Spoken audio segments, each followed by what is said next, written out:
존경하고 사랑하는 국민 여러분, 국회의장님과 선배 동료 의원 여러분, 이낙연 국무총리를 비롯한 국무위원 여러분, 가운데 중 물결랑, 법 없이도 사는 서민의 동네 서울 중랑구갑 국회의원 서영교입니다. 지난 주말 지역 주민과 함께 영화 1987을 봤습니다.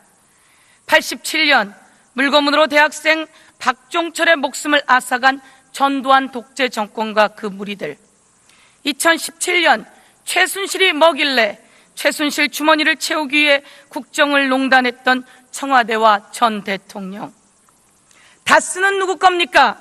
대부분의 국민이 묻고 밝혀지기를 바라고 있습니다. 국민의 고열을 짜고 국민의 등을 치고 자신의 배만 불리다가 법망에 걸려들어 이제 국민들이 지켜보고 있습니다. 그런데 이를 정치보복이라며 저항하는 세력들이 있습니다. 국정농단을 정리하고 국민을 위한 경제정책으로 국민께 보답하라는 것이 1200만 촛불의 엄중한 명령임을 오늘 이 자리에서 밝혀두는 바입니다. 국무총리 나와 주십시오.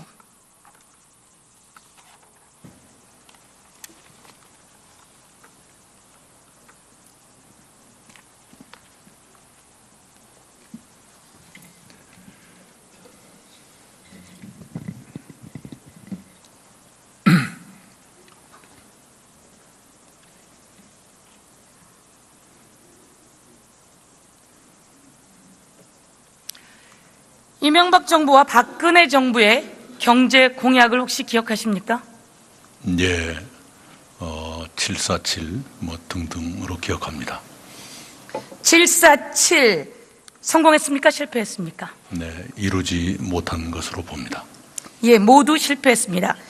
이명박 정부에서는 세계 7대 강국으로 가겠다고 했는데 노무현 정부 시절 세계 11위였던 순위를 세계 15위로 떨어뜨렸습니다. 맞습니까?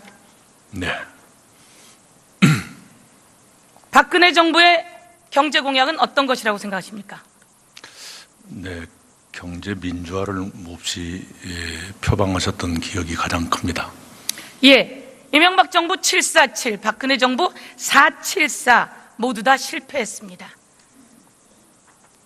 박근혜 정부의 역대 경제 지표를 보면 경제 성장률은 역대 정부 중에 어느 위치라고 보십니까? 네, 최근 역대 정부가 계속 경제 성장률이 낮아져 왔습니다. 낮아져 온 중에 박근혜 정부가 최하위였습니다. 청년 실업률은 역대 정부 중에 최고였습니다. 화면을 보시겠습니다.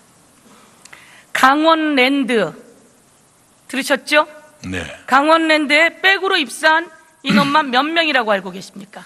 네, 거의 80~90%인 걸로 보고 놀랐습니다. 예, 현 정부를 향해서 우리 청년 실업률에 대한 문제 제기를 합니다. 박근혜 정부에서 청년 실업률 최고치를 만들어 놓고 넘겨준 것은 알고 계십니까? 네, 나쁜 상황이었다는 걸 기억합니다. 청년 실업률 9.7%에서 정부가 넘어왔습니다. 9.7% 청년 실업률 동안 당시 여당의 국회의원, 당시 여당의 실세들이 관여되어서 강원랜드 공기업의 백으로 청년들을 입사시켰다는 겁니다. 이것에 대해서 수사가 무마되었다라고 하는 검사의 증언도 있습니다. 자, 정부는 이런 청년 실업률 해결을 위해서 강원랜드 등 공기업에 대해서 어떤 조치, 어떤 수사 계획이 있는지 밝혀주십시오. 네, 우선은 공공기관 채용 비리에 대해서는 저희들이 조사 결과를 발표한 바가 있습니다. 기관장 8명을 해임하고 그보다 더 많은 숫자를 수사 의뢰하고 뚜렷하게 불법이 드러난 직원들을 직무에서 격리시킨 게 100명이 넘지요. 그런 상태이고요. 조금 전에 말씀 주신 강원 랜드에 대해서는 아마 이 정도의 현직 검사의 주장이 나왔으면 진상을 파악하게 되지 않겠는가 이렇게 보고 있습니다. 이에 대해서 철저히 수사해서 우리 청년들이 이것이 공정한 사회입니까? 라고 묻지 않도록 촛불 민심으로 탄생된 문재인 정부에서는 확실하게 해결해 줘야 할 거다, 이렇게 명령하고 싶습니다. 네, 잘 알겠습니다. 가계부채가 심각합니다. 그런데 이 가계부채는 문재인 정부에서 심각한 것이 아니라 이전 정부에서 심각하게 넘겨왔습니다. 이전 정부 가계부채 현황이 어땠다고 보십니까? 네, GDP 대비 83%까지 치솟았던 걸로 보고요. 거의 임계점에 육박할 정도까지 갔습니다. 저금리, 그리고 좋은 정책이었건 나쁜 정책이었건 그 정책으로 유발된 주택시장의 호조가 가계부채 증가를 가져온 요인이었다, 이렇게 생각합니다. 노무현 정부 때 가계부채가 얼마로 정권이 마무리됐는지 기억하십니까? 네, 거기까지는 기억을 못하겠습니다. 670조였습니다. 네. 이제 9년이 지나서 이명박 박근혜 정부를 박근혜 정부가 정리될 때 부채가 얼마인지 아십니까? 우리 돈으로 1600조 가까이 됐던가요? 1344조였습니다. 자그마치 600조가 늘었습니다. 박근혜 정부 4년 동안 100조씩 400조가 늘었습니다. 이런 정부, 국민에게 이런 엄청난 가계부채를 떠넘겼습니다. 반성해야 합니다. 문재인 정부에서는 가계부채 대책, 국정농단 세력이 넘겨주고 간 가계부채에 대한 대책이 어떻게 되고 있습니까? 우선은 거시적인 관리가 필요할 것이고요. 아까도 말씀드린 대로 GDP의 85%를 보통 임계점이라 말합니다만 더 이상 부풀어나지 않도록 여러 가지 대출 규제 강화 등등의 정책을 쓰고 있습니다. 또 하나는 한계선상에 놓인 서민 가계의 부채 부담을 완화해드리는 그런 정책도 동시에 펴고 있습니다. 국민이 믿고 있습니다. 그리고 기다리고 있습니다. 왜?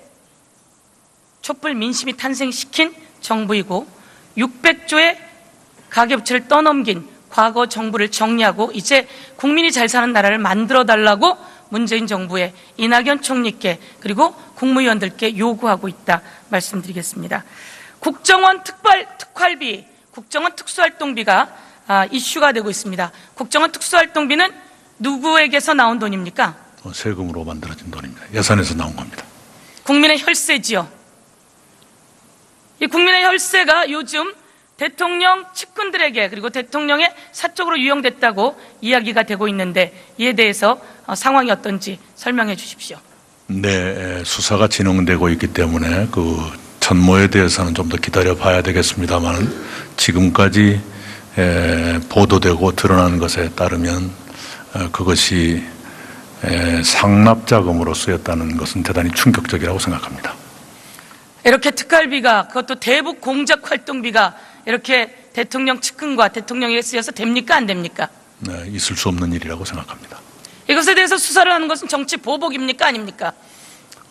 저희가 기획해서 나왔던 것이 아니고요. 특정하게 어떤 정치인을 골탕 먹이기 위해서 기획한 것이 아니기 때문에 보복이라고 말씀하는 것은 저희들로서는 수용하기 어렵습니다. 정치 보복일 수가 없지요. 제자리를 찾아 나가야 됩니다. 이명박 전 대통령이 5억, 박근혜 전 대통령이 36억 정도라고 합니다. 국민의 세금, 국민의 혈세, 국민을 위한다는 정부의 대통령이 그리고 그 측근들이 이렇게 했을 땐 이에 대해서는 조사하고 그리고 정리해야 합니다. 정치 보복이라니요, 있을 수 없는 얘기지요. 자, 우리 총리님 들어가시고요.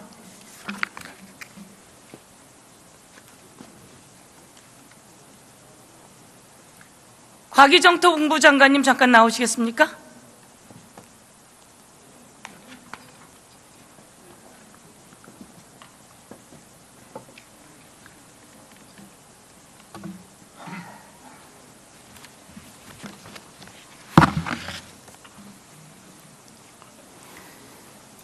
통신비가 가계 부담이 큽니다.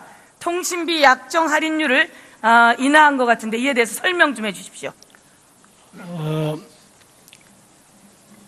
20%에서 작년도에 5% 더 할인을 했습니다. 그렇게 하고 65세 이상의 생계가 어려우신 분들에 대해서 11,000원 또 할인을 해주고, 그 다음에 지속적으로 가계부 중에서 통신비 부담이 크기 때문에 계속 좀 경감해 줘야 된다는 노력을 하고 있습니다. 그 중에 하나가 완전 자급제에 대해서 논의를 했었고요. 또 보편요금제에 대해서 현재 논의를 하고 있는 중입니다. 지속적으로 노력을 하겠습니다.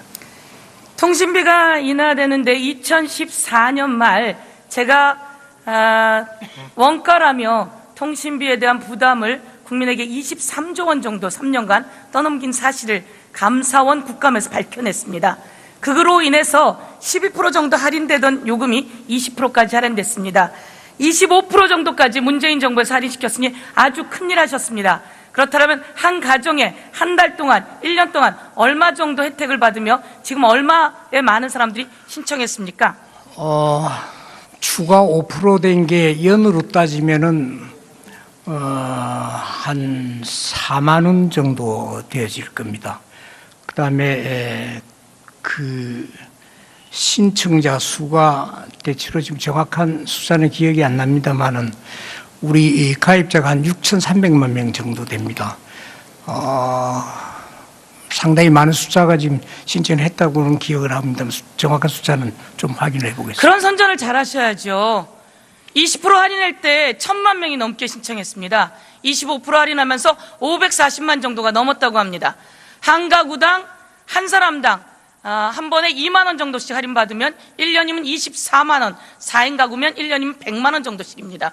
엄청난 할인이니 국민들께 이것을 잘 홍보하고 국민들이 제대로 할인받고 혜택받을 수 있도록 홍보 작업을 하십시오. 그렇게 하시겠습니까? 그리고 지속적으로 또 경감 노력을 하도록 하겠습니다. 예, 들어가 주십시오. 감사합니다. 총리님 다시 한번 나와 주십시오.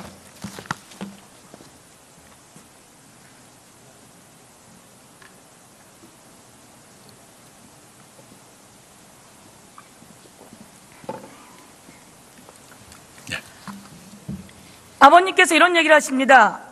내가 22만 원씩 참전수당이 들어왔는데 올 1월부터 딱 30만 원 들어오대. 주변에 있는 우리 참전 보훈 가족들이 얼마나 좋아하는지 몰라라고 이야기합니다. 어떻게 된 겁니까? 네, 보훈 정책의 개선을 내걸었고요. 또 작년 말에 국회에서 도와주셔서 일부 수당이 올라갔습니다. 본 어른들이 참전수당이 22만 원에서 30만 원으로 올라갔으니 어마어마하게 좋아진 상황입니다. 어른들이 아주 고마워하십니다. 기초연금은 얼마에서 얼마로 올라갔습니까? 20에서 30만 원으로 올라갔습니다. 20에서 25만 원이 아닙니까? 아, 그렇습니까? 네. 아이를 낳으면 혜택이 있습니까?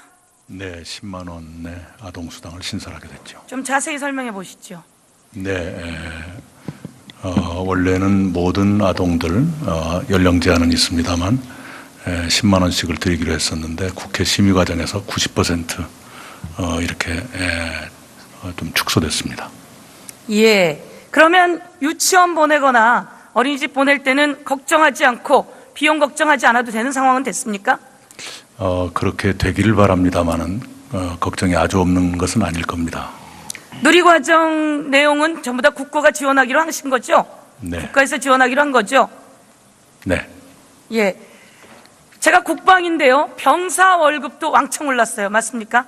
네, 40만 원, 병장들이 40만 원까지 갔죠. 21개월 근무하면서 병사가 매달 20만 원씩 저금을 하면 이 병사들이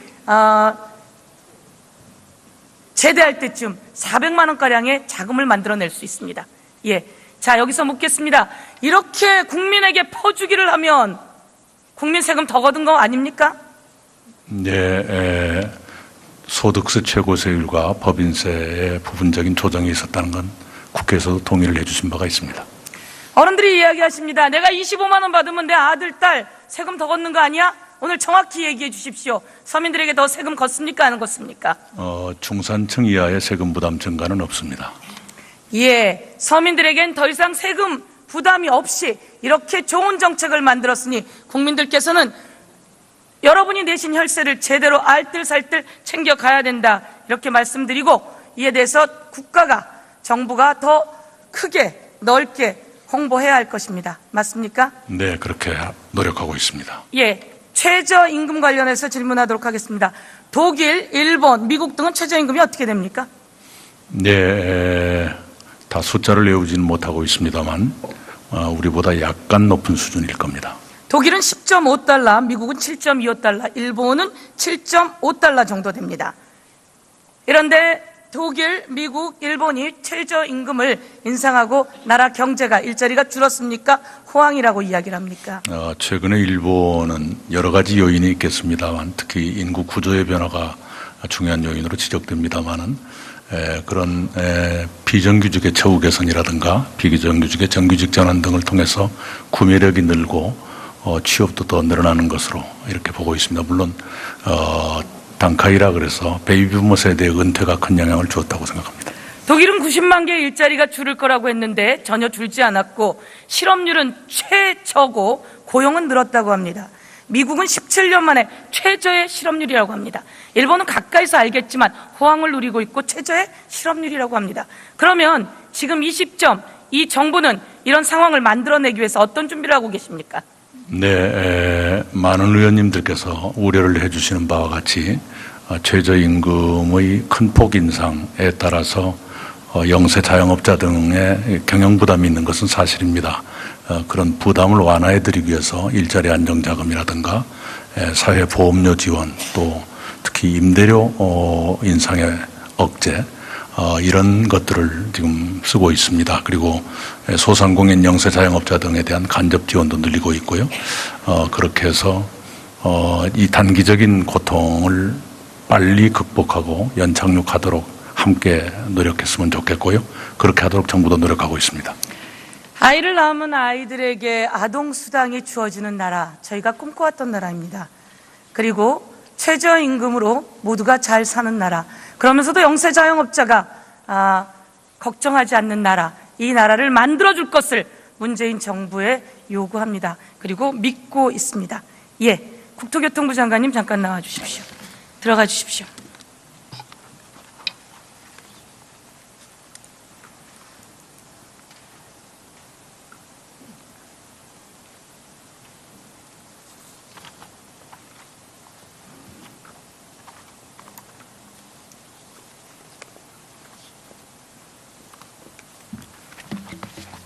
부동산 정책 관련해서 언론이 약발이 먹혔네라고 하는 보도가 있던데 보셨습니까? 어떻게 생각하십니까? 정책에 여러 가지 내용이 있는데요. 저희가 오늘 새롭게 확인한 것은 무주택자들의 청약하는 내용을 저희가 바꿨습니다. 그랬더니 무주택자들이 분양해서 당첨되는 비율이 전에 비해서 27% 정도 늘어서 정책에 따라서 실수요자들에게 효과가 큰 부분들도 많이 나타나고 있다고 봅니다. 대출 증가 속도도 훨씬 둔화됐다 이렇게 얘기하던데 네, 어떻게 가계부채 보십니까? 증가율도 떨어진 예. 것으로 확인되고 있습니다. 좀 더 자세히 설명해 보십시오.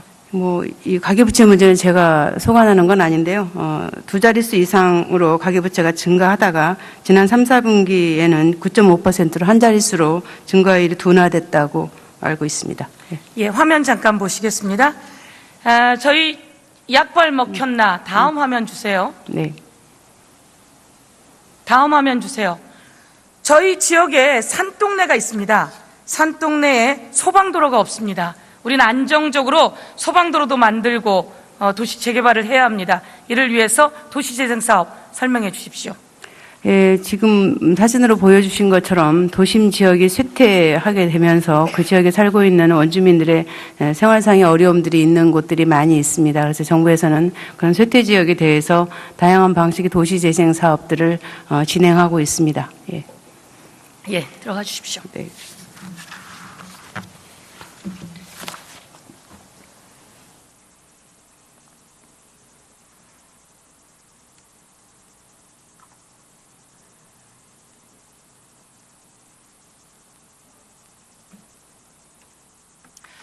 (1%가) 아닌 99% 국민이 잘 사는 대한민국, 국민의 혈세를 착복하지 않고 국민에게 세금에 이자 붙여 돌려주는 정부, 이명박 박근혜 국정농단 세력이 망친 경제를 다시 살려낼 정부, 국민을 정부, 평화의 한반도, 국민이 잘 사는 나라, 이것이 바로 우리 대한민국이 필요한 나라입니다. 경청해 주셔서 감사합니다. 4조였습니다. 자그마치 600조가 늘었습니다. 박근혜 정부 4년 동안 100조씩 400조가 늘었습니다. 이런 정부, 국민에게 이런 엄청난 가계부채를 떠넘겼습니다. 반성해야 합니다. 문재인 정부에서는 가계부채 대책, 국정농단 세력이 넘겨주고 간 가계부채에 대한 대책이 어떻게 되고 있습니까? 우선은 거시적인 관리가 필요할 것이고요. 아까도 말씀드린 대로 GDP의 85%를 보통 임계점이라 말합니다만 더 이상 부풀어나지 않도록 여러 가지 대출 규제 강화 등등의 정책을 쓰고 있습니다. 또 하나는 한계선상에 놓인 서민 가계의 부채 부담을 완화해드리는 그런 정책도 동시에 펴고 있습니다. 국민이 믿고 있습니다. 그리고 기다리고 있습니다. 왜? 촛불 민심이 탄생시킨 정부이고 600조의 가계부채를 떠넘긴 과거 정부를 정리하고 이제 국민이 잘 사는 나라를 만들어달라고 문재인 정부에 이낙연 총리께 그리고 국무위원들께 요구하고 있다 말씀드리겠습니다. 국정원 특활비, 국정원 특수활동비가 이슈가 되고 있습니다. 국정원 특수활동비는 누구에게서 나온 돈입니까? 세금으로 만들어진 돈입니다. 예산에서 나온 겁니다. 국민의 혈세지요. 이 국민의 혈세가 요즘 대통령 측근들에게 그리고 대통령의 사적으로 유용됐다고 이야기가 되고 있는데 이에 대해서 상황이 어떤지 설명해 주십시오. 네, 수사가 진행되고 있기 때문에 그 전모에 대해서는 좀 더 기다려 봐야 되겠습니다만 지금까지 보도되고 드러난 것에 따르면 그것이 상납자금으로 쓰였다는 것은 대단히 충격적이라고 생각합니다. 이렇게 특활비가 그것도 대북 성공했습니까? 실패했습니까? 네, 이루지 못한 것으로 봅니다. 예, 모두 실패했습니다. 이명박 정부에서는 세계 7대 강국으로 가겠다고 했는데 노무현 정부 시절 세계 11위였던 순위를 세계 15위로 떨어뜨렸습니다. 맞습니까? 네. 박근혜 정부의 경제 공약은 어떤 것이라고 생각하십니까? 네, 경제 민주화를 몹시 표방하셨던 기억이 가장 큽니다. 예, 이명박 정부 747, 박근혜 정부 474 모두 다 실패했습니다. 박근혜 정부의 역대 경제 지표를 보면 경제 성장률은 역대 정부 중에 어느 위치라고 보십니까? 네, 최근 역대 정부가 계속 경제 성장률이 낮아져 왔습니다. 낮아져 온 중에 박근혜 정부가 최하위였습니다. 청년 실업률은 역대 정부 중에 최고였습니다. 화면을 보시겠습니다. 강원랜드 들으셨죠? 네. 강원랜드에 백으로 입사한 인원만 몇 명이라고 알고 계십니까? 네, 거의 80~90%인 걸로 보고 놀랐습니다. 예, 현 정부를 향해서 우리 청년 실업률에 대한 문제 제기를 합니다. 박근혜 정부에서 청년 실업률 최고치를 만들어 놓고 넘겨준 것은 알고 계십니까? 네, 나쁜 상황이었다는 걸 기억합니다. 청년 실업률 9.7%에서 정부가 넘어왔습니다. 9.7% 청년 실업률 동안 당시 여당의 국회의원, 당시 여당의 실세들이 관여되어서 강원랜드 공기업의 백으로 청년들을 입사시켰다는 겁니다. 이것에 대해서 수사가 무마되었다라고 하는 검사의 증언도 있습니다. 자, 정부는 이런 청년 실업률 해결을 위해서 강원랜드 등 공기업에 대해서 어떤 조치, 어떤 수사 계획이 있는지 밝혀주십시오. 네, 우선은 공공기관 채용 비리에 대해서는 저희들이 조사 결과를 발표한 바가 있습니다. 기관장 8명을 해임하고 그보다 더 많은 숫자를 수사 의뢰하고 뚜렷하게 불법이 드러난 직원들을 직무에서 격리시킨 게 100명이 넘지요. 그런 상태이고요. 조금 전에 말씀 주신 강원랜드에 대해서는 아마 이 정도의 현직 검사의 주장이 나왔으면 진상을 파악하게 되지 않겠는가 이렇게 보고 있습니다. 이에 대해서 철저히 수사해서 우리 청년들이 이것이 공정한 사회입니까? 라고 묻지 않도록 촛불 민심으로 탄생된 문재인 정부에서는 확실하게 해결해 줘야 할 거다. 이렇게 명령하고 싶습니다. 네, 잘 알겠습니다. 가계부채가 심각합니다. 그런데 이 가계부채는 문재인 정부에서 심각한 것이 아니라 이전 정부에서 심각하게 넘겨왔습니다. 이전 정부 가계부채 현황이 어땠다고 보십니까? 네, GDP 대비 83%까지 치솟았던 걸로 보고요. 거의 임계점에 육박할 정도까지 갔습니다. 저금리 그리고 좋은 정책이었건 나쁜 정책이었건 그 정책으로 유발된 주택시장의 호조가 가계부채 증가를 가져온 요인이었다 이렇게 생각합니다. 노무현 정부 때 가계부채가 얼마로 정권이 마무리됐는지 기억하십니까? 네, 거기까지는 기억을 못하겠습니다. 670조였습니다. 네. 이제 9년이 지나서 이명박 박근혜 정부를 박근혜 정부가 정리될 때 부채가 얼마인지 아십니까? 우리 돈으로 1,600조 가까이 됐던가요? 1344 공적 활동비가 이렇게 대통령 측근과 대통령에게 쓰여서 됩니까? 안 됩니까? 네, 있을 수 없는 일이라고 생각합니다. 이것에 대해서 수사를 하는 것은 정치 보복입니까? 아닙니까? 저희가 기획해서 나왔던 것이 아니고요. 특정하게 어떤 정치인을 골탕 먹이기 위해서 기획한 것이 아니기 때문에 보복이라고 말씀하는 것은 저희들로서는 수용하기 어렵습니다. 정치 보복일 수가 없지요. 제자리를 찾아 나가야 됩니다. 이명박 전 대통령이 5억, 박근혜 전 대통령이 36억 정도라고 합니다. 국민의 세금, 국민의 혈세, 국민을 위한다는 정부의 대통령이 그리고 그 측근들이 이렇게 했을 땐 이에 대해서는 조사하고 그리고 정리해야 합니다. 정치 보복이라니요, 있을 수 없는 얘기지요. 자, 우리 총리님 들어가시고요.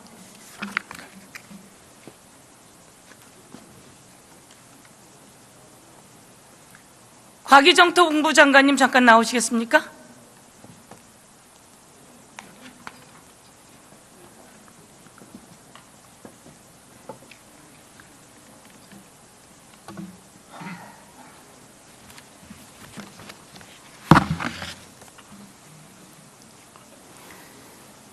통신비가 가계 부담이 큽니다. 통신비 약정 할인율을 인하한 것 같은데 이에 대해서 설명 좀 해주십시오. 20%에서 작년도에 5% 할인을 했습니다. 그렇게 하고 65세 이상의 생계가 어려우신 분들에 대해서 11,000원 또 할인을 해주고, 그 다음에 지속적으로 가계부 중에서 통신비 부담이 크기 때문에 계속 좀 경감해줘야 된다는 노력을 하고 있습니다. 그 중에 하나가 완전자급제에 대해서 논의를 했었고요. 존경하고 사랑하는 국민 여러분, 국회의장님과 선배 동료 의원 여러분, 이낙연 국무총리를 비롯한 국무위원 여러분, 가운데중 물결랑, 법 없이도 사는 서민의 동네, 서울 중랑구가 국회의원 서영교입니다. 지난 주말 지역 주민과 함께 영화 1987을 봤습니다. 87년 물고문으로 대학생 박종철의 목숨을 앗아간 전두환 독재 정권과 그 무리들. 2017년 최순실이 뭐길래 최순실 주머니를 채우기 위해 국정을 농단했던 청와대와 전 대통령. 다스는 누구 겁니까? 대부분의 국민이 묻고 밝혀지기를 바라고 있습니다. 국민의 고열을 짜고 국민의 등을 치고 자신의 배만 불리다가 법망에 걸려들어 이제 국민들이 지켜보고 있습니다. 그런데 이를 정치보복이라며 저항하는 세력들이 있습니다. 국정농단을 정리하고 국민을 위한 경제정책으로 국민께 보답하라는 것이 1200만 촛불의 엄중한 명령임을 오늘 이 자리에서 밝혀두는 바입니다. 국무총리 나와 주십시오.